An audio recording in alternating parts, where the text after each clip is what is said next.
Hello students, आज इस video में हम लोग सारणिक का द्वितीय पार्ट डिटरमिनेंट्स का दूसरा पार्ट जो कि 4.2 एक्सरसाइज से संबंधित है उसको स्टार्ट करेंगे।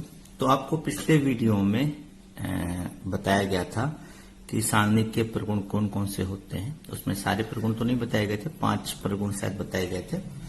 तो नेक्स्ट प्रगुण जो कि बहुत इंपॉर्टेंट है, जो कि लगभग हर क्वेश्चन में अप्लाई हो जाता है, वो है आपका, जैसे मान लीजिए मेरे पास कोई सारणिक है, उसमें समझिएगा प्रगुण नंबर 6, कोई भी सारणिक है, जैसे ये सारणिक लिखी मैंने,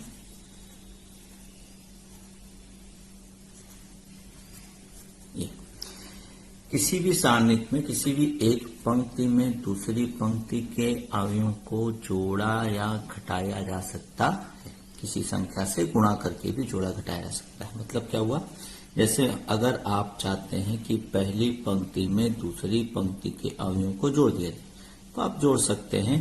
तो इसको ऐसे लिखेंगे, R1 रिप्लेस होगा, यानी कि R1 हटाया जाएगा और उसमें क्या लिखा जाएगा, R1 प्लस R2। तो जिस पंक्ति को आप रिप्लेस कर रहे हैं, यानी कि हटा रहे हैं, पहली पंक्ति को R1 रो 1, यानी कि पहली पंक्ति को आप हटा रहे हैं और उसकी जगह पे क्या लिख रहे हैं, R1 प्लस R2। तो जब आप एक पंक्ति को में ऑपरेशन कर रहे हैं तो बाकी पंक्तियों पर कोई प्रभाव नहीं पड़ेगा। आप केवल ये जो मान आए उसको डायरेक्टली R1 में लिख दीजिए। तो R1 प्लस R2 कितना आएगा, A plus L, B plus M, C plus N। इस तरह से आप किसी भी सारणिक में ऑपरेशन कर सकते हैं, यहां तक कि आप चाहे तो किसी संख्या से गुणा करके, R2 में किसी भी नंबर से गुणा करके इसमें जोड़ घटा सकते हैं। इस तरह का ऑपरेशन करते वक्त सावधानी रखनी होती है और अभ्यास तो करना ही पड़ता है, क्योंकि अभ्यास से ही आप सीख पाते हैं कि कब कौन सा ऑपरेशन कहाँ करना है।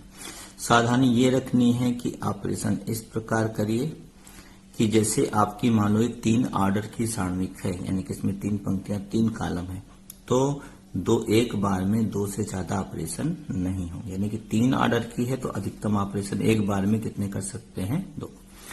हाँ, आव्यूह में भी इस तरह के ऑपरेशन होते थे, लेकिन वो थोड़ा अलग होते थे। सारणिक की खासियत यह है कि अगर आप एक चरण में पंक्ति में ऑपरेशन किए हैं तो अगले चरण में आप कॉलम में ऑपरेशन करना चाहें तो कर सकते हैं। हाँ, एक साथ दोनों नहीं कर सकते। आप कहें कि यहाँ रो में भी ऑपरेशन कर दें और कॉलम में भी कर दें तो ये रॉन्ग होगा। हाँ, इस स्टेप में, इस चरण में आपने पंक्ति में ऑपरेशन किया है तो अगले चरण में आप कॉलम में कर सकते हैं। वैसे आप इनको क्वेश्चन के थ्रू समझिए तो और अच्छा रहेगा। तो मैं आपको क्वेश्चन लगवाता हूं, और क्योंकि हर क्वेश्चन में ही ये ऑपरेशन होना होता है लगभग, तो आपको ये ऑपरेशन अच्छे से सीखना है, क्योंकि अगर ये सीख ले गए तो समझ लीजिए सारणिक आप सीख ले गए। जैसे आपका पहला ही क्वेश्चन है आपकी बुक का 4.2 का, जैसे ये क्वेश्चन है X Y Z A B C, और ये है X plus A Y plus B Z plus C. ये है आपका बायां पक्ष। दाएं पक्ष में 0 लाना है और इसमें कह रहा है प्रसार किए बिना लाना है। तो चाहे क्वेश्चन में लिखा हो कि प्रसार करके लाइए या बिना प्रसार करके लाइए, और चाहे ना लिखा हो, तो एक चीज का ध्यान रखिएगा आप लोग कि जब दाहिने पक्ष में 0 लाना हो तो कोशिश करिए कि ऑपरेशन इस प्रकार करिए कि बिना प्रसार के ही आ जाए। क्वेश्चन में लिखा है तो ठीक है, नहीं भी लिखा तो भी आप बिना प्रसार किए ही उसको लाने का प्रयास करेंगे तो आपके लिए मेहनत कम हो जाएगी। हालांकि इस क्वेश्चन में लिखा है कि इसको बिना प्रसार किए, यानी कि आप इस सारणी का प्रसार करके इसको 0 नहीं सिद्ध कर सकते, आपको सिद्ध करना इसका मान 0 है। तब ऑपरेशन इस प्रकार करना है कि बिना प्रसार किए 0 मिल जाए। अब 0 कैसे मिलेगा, आपको याद होगा, आपको बताया गया था कि किसी सारणी का मान कब 0 हो जाता है, जब किसी एक पंक्ति या एक कॉलम के सारे अवयव 0 हो तो उसका मान 0 हो जाता है, एक कंडीशन। दूसरी कंडीशन आपको बताई गई थी, अगर किसी भी सारणिक में 2 पंक्तियां या 2 कॉलम आपस में बराबर हो जाएं तो भी सारणिक का मान 0 हो जाता है। तो आपने अगर ये प्रगुण नहीं पढ़ा है तो मेरा पिछला वीडियो देख लीजिए, आप प्रगुण पढ़ लीजिए। मैं कुछ वैसा ही ऑपरेशन करूंगा। देखिए मैं क्या करने जा रहा हूं, C3 रिप्लेस कर रहा हूं, यानी कि C3 हटाऊंगा, उसकी जगह पर नई चीज आएगी। C3 मतलब मैं किस में ऑपरेशन कर रहा हूं, कॉलम में। तीसरे कॉलम में दूसरे कॉलम के अवयवों को, संगत अवयवों को घटाकर जो मान आए वही C3 में आप लिख दीजिए। तो जिसको रिप्लेस करना है वो लिखते हैं, फिर तीर लगाते हैं और क्या ऑपरेशन करना है। तो इसका फायदा क्या होगा, बाकी 2 कॉलम में कोई परिवर्तन नहीं होगा, क्योंकि केवल रिप्लेस यानी किसको हटाया जा रहा है, C3। इसमें से ये घटाना है, तो x प्लस ए में a घटाएंगे तो a कट जाएगा, x आएगा, ये y आएगा और z आएगा। तो आप देख सकते हैं कि पहला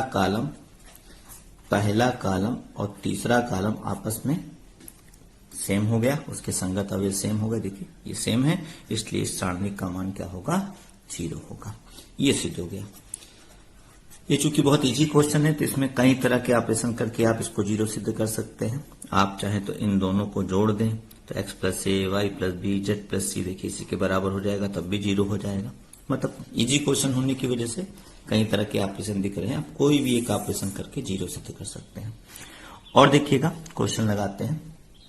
नेक्स्ट क्वेश्चन है, थर्ड वाला है, वो है आपका 2, 3, कॉलम में लिख रहा हूं 2, 3, 5 और यहां पे है 7, 8, 9 और 65, 75 उसके बाद 86। इसमें भी 0 लाना, बिना प्रसार किए ही सिद्ध करना है। अब जब आपको इस तरह बड़ी बड़ी कई संख्याएं किसी कॉलम या पंक्ति में दिखें तो सबसे पहले उनको छोटा करने का प्रयास करिए। तो मैं क्या करूंगा, देखिएगा मैं एक ऑपरेशन करूंगा C3 में। C3 में ऑपरेशन क्या करेंगे, C3 में C2। अगर C3 में C2 इस तरह से घटाएंगे तो आपको बड़ा टाइम लगेगा। 65 में 7 घटाएंगे तो थोड़ा सा कम होगा, फिर 7 घटाएंगे फिर थोड़ा सा कम होगा। तो आप ऐसा करिए, किसी संख्या से गुणा करके घटा दीजिए ताकि एकदम छोटी हो जाए। तो मैं 9 से गुणा करके घटाऊंगा, क्योंकि 9 सत्ते 63, 65 में 63 घटा देंगे, 9 और 72 ये भी कम हो जाएगा, 9, 9, 81 ये भी कम हो जाएगा। तो आप इस तरह से किसी संख्या से गुणा करके भी घटा सकते हैं। हाँ, ये ध्यान रखिएगा, ये गुणा आपका मन में होना है, इसमें गुणा करके दिखाना नहीं है। मतलब क्या हुआ कि आपको पहली और दूसरी पंक्ति में कोई परिवर्तन, कॉलम में कोई परिवर्तन नहीं करना, केवल C3 में करना है। क्या लिखना है आपको, C3 में ये घटाना है 9C2, यानी कि इसमें 9 से गुणा करके इसमें घटा दीजिए। तो 9 सत्ते 63, 63 में 65 में 63 गए 2, 9 8 72 ये 3 आएगा, 9 9 81 ये 5 आएगा। अब आप देख सकते हैं कि पहला कॉलम और तीसरा कॉलम आइडेंटिकल हो गया, एक जैसा हो गया। C1 और C3 एक जैसा है, इसलिए इसका मान क्या होगा, 0 होगा। तो ये ऑपरेशन करना सीखिए। मैं आपको क्वेश्चन के थ्रू ही, एग्जाम्पल के थ्रू ही आप समझेंगे इसको अच्छी से। और देखिएगा, जैसे क्वेश्चन है आपका 5वां क्वेश्चन है, ये है B plus C, C plus A plus B और Q plus R, R plus P, P plus Q और Y plus Z, Z plus X, X plus Y।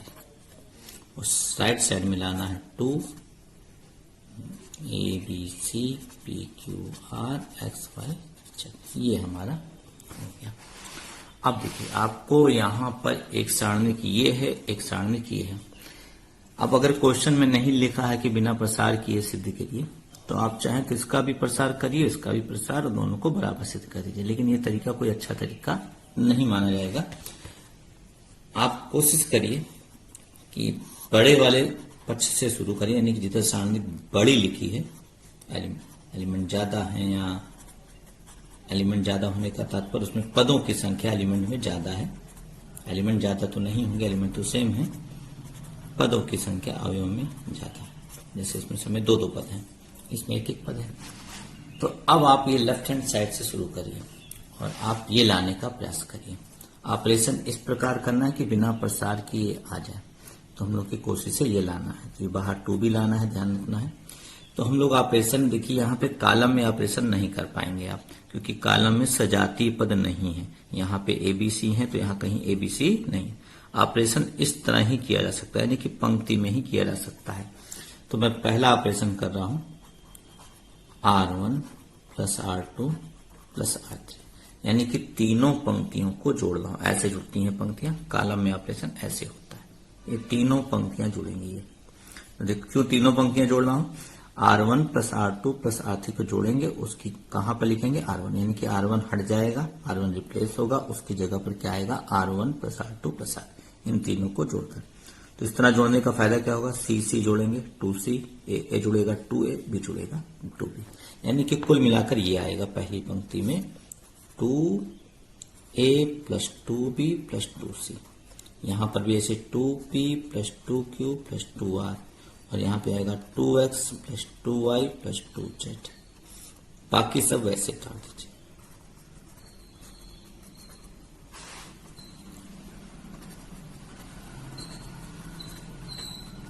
अब पहली पंक्ति में आप 2 कॉमन ले सकते हैं, इसमें भी 2 कॉमन है, इसमें भी 2 कॉमन, तो पूरी सारणिक में किसी भी एक पंक्ति या एक कॉलम से अवयव कॉमन ले सकते हैं। अवयव में आप ऐसा नहीं कर सकते थे।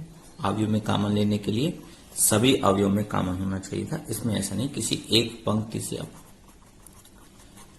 तो ये ऑपरेशन करके हम लोगों ने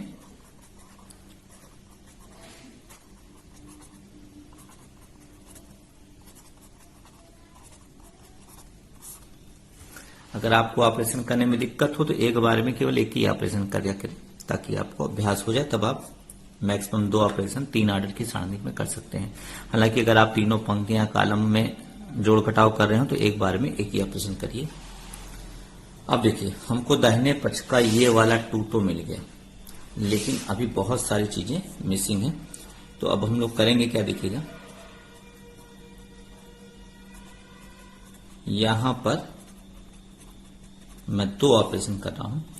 R2 को रिप्लेस करूंगा और उसमें R2 में R1 घटा देंगे, और R3 भी रिप्लेस करेंगे, R3 में भी R1 घटा देंगे। यानी कि दूसरी पंक्ति में भी पहली पंक्ति के अवयव को घटाना है, और तीसरी पंक्ति में भी एक बार में आप 2 ऑपरेशन कर सकते हैं अधिकतम। तो मैं 2 ऑपरेशन कर रहा हूं, 3 ऑर्डर की सारणी के लिए बता रहा हूं, ध्यान रखिए। तो इसमें से आप इसको घटाएंगे, इस पंक्ति में से इस पंक्ति के अवयव को घटाएंगे। जैसे C प्लस ए में ए प्लस बी प्लस सी घटेगा तो C कट जाएगा, ए कट जाएगा, माइनस बी बचेगा। इसमें से ये घटाएंगे तो R और P कट जाएगा, माइनस Q, इसमें Z और X माइनस Y। इसमें से इसको घटाएंगे, A और B कट जाएगा, माइनस C, P और Q कट जाएगा, माइनस R, X और Y कट जाएगा, माइनस। अब दूसरी पंक्ति से -1 कॉमन ले लीजिए, और तीसरी पंक्ति से भी। तो ऑपरेशन करते वक्त ध्यान रखिए कि ऑपरेशन कैसे किया जा रहा है, इनको खूब अभ्यास करिए। ये हो गया। अब आप देख सकते हैं माइनस कॉमन लेने के बाद ये तो प्लस ही हो जाएगा कुल मिला के गुणा करने पर। तो यहां से भी -1 कॉमन लिया, यहां से भी -1 कॉमन, जो भी कॉमन लेके बाहर आएंगे आपस में गुणा करेंगे, ध्यान रखिएगा। तो आप देख सकते हैं दाहिने पक्ष का जो चीज B Q Y C R Z, B Q Y C R Z, यानी कि दूसरी और तीसरी पंक्ति हम लोग वैसे ही ले आए जैसी है। अब एक ऑपरेशन और करेंगे तो आपका आंसर आ जाएगा। वो क्या, R1 को रिप्लेस करिए और उसकी जगह पर लिख लीजिए R1 माइनस R2, यानी कि दूसरी और तीसरी पंक्ति के अवयवों को जोड़कर इसमें से घटा दीजिए। इससे फायदा क्या होगा, देखिए इन दोनों को जोड़ेंगे मन में, और B प्लस C, इधर जो आप ये ऑपरेशन करते हैं ये मन में करना है, यहाँ पे लिख के नहीं दिखाना कुछ भी, ध्यान रखिएगा। रफ में आप लिख सकते हैं। तो R2 plus R3 B plus C, देखिए पंक्ति ऐसे जुड़ेगी, B प्लस C, और इसमें घटेगा तो B और C कट के केवल क्या आएगा, A। Q plus R cut जाएगा, P बचेगा, और Y Z कट जाएगा, X बचेगा। और इस तरह से आपका ये दाहिना पक्ष आ जाएगा, RH ऐसा आ जाएगा। यही आपको प्रूव करना है। ये देखिए, तो ये है ऑपरेशन करने के तरीके। तो इनका आप खूब अभ्यास करिए। कुछ पर्टिकुलर क्वेश्चन, चाहे यही क्वेश्चन जो मैंने लगाए यही ले लीजिए, इनको बार बार लगाइए और अपने तरीके से ऑपरेशन करने का प्रयास करिए। जरूरी नहीं कि आप इसी तरह ऑपरेशन करें, बस ऑपरेशन इस प्रकार करिए कि आपका दाहिना पक्ष प्रूफ हो जाए। और 3 ऑर्डर की सारणिक है तो ये ध्यान रखिएगा, अधिकतम एक बार में एक चरण में 2 ऑपरेशन कर सकते हैं। तो आई होप इतना समझ में आ गया होगा आपको। तो इसको प्रयास करिए। नेक्स्ट वीडियो में आपको कुछ क्वेश्चन और लगाकर दिखाएंगे। Okay, thank you.